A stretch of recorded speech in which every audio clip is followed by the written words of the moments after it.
אחרי כ4 שעות של חקירה באזהרה ביקש אולמרט מהחוקרים הפסקה. הוא מצונן ואינו חש בטוב. החקירה בפרשת המכרז להפרטת בנק לאומי תתחדש ביום חמישי. הדיווח של כתבנו לענייני משטרה, משה נוסבאום.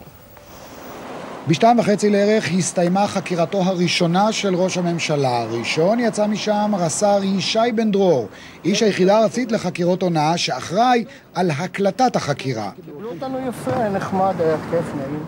חוקרי המשטרה יצאו מבית ראש הממשלה מוקדם מהצפוי ומהמתוכנן. מתברר שאהוד אולמרט מקורר וביקש לקצר את המפגש היום.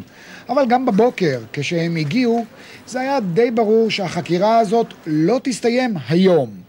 נעשה את עבודתנו. כן, גם אתם חושבים שתגמרו היום? נראה לפי ההתפתחויות. וצריך אגב לשים לב איך בצידה השני של המכונית המאבטח לא עושה הנחות לאף אחד כשהוא מבקש מקציני המשטרה הבכירים תעודות מזהות. ראשון הגיע למקום שעה ארוכה לפני כולם רס"ר ישי בן דרור להתקין את ציוד ההקלטה. ההפתעה איתו ציפתה לנו רק בסוף. אחרי שכולם התארגנו, אהוד אולמרט נפגש עם החוקרים בלחיצות יד ובכמה מילות נימוסים, ורק אז החלה החקירה הרשמית של ראש הממשלה, כאשר חוקרי המשטרה הודיעו לו שמדובר בחקירה באזהרה, והוא חשוד בעבירה של הפרת אמונים. השאלות שהוכנו עוסקות תחילה במסגרת הכללית של הפרשה, ורק אחר כך הכוונה במקור לרדת לפרטי פרטים סביב ההתנהלות של אהוד אולמרט בנושא המכרז המדובר, ובעיקר כיצד הוא מיישב את ניגוד העניינים הבולט בין החלטתו לשנות את תנאי המכרז לעובדה שהשינוי הזה מיטיב בעיקר עם שני ידידיו, אנשי עסקים פרנק לואי ודניאל אברהמס.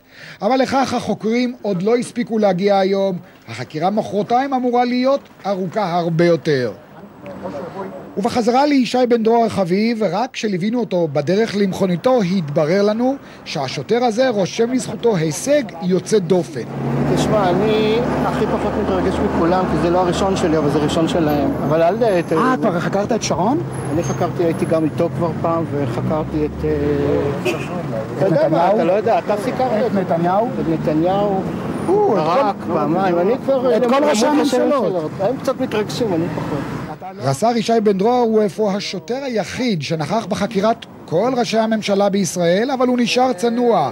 הנה זו הייתה הבקשה היחידה שלו מאיתנו. יאללה, בואו תעזרו להעמיס.